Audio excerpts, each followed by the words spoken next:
Aleykümselam və rəhmətullahi və bərəkatuhu. Sual belədir. Deyirlər ki, vərəmdən dünyasını dəyişən şəhid olur.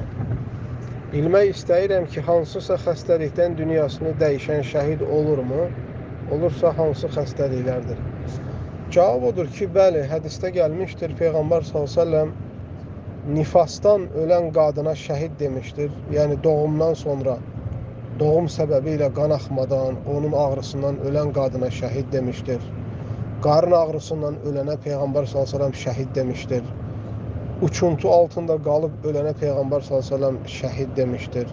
Boğulana şəhid demişdir. Və taun xəstəliyində ölənə Peyğəmbər s.ə.v şəhid demişdir. Hətta elm əhli koronadan ölənlərə də şəhid deməyə icazə verir. Və bu baxımdan vərəm də bunadır, vərəm də buna aiddir və xərçəng xəstəliyi də. Bunları da elm əhli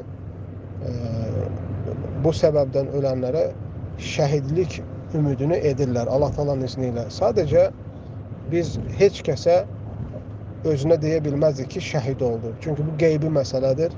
Kimin ölümü nətəridir, onun Allahdan başqa kimsə bilmir. Və ayrıca insanlar əməllərinə görə hesaba çəkiləcəklər və s. kimi.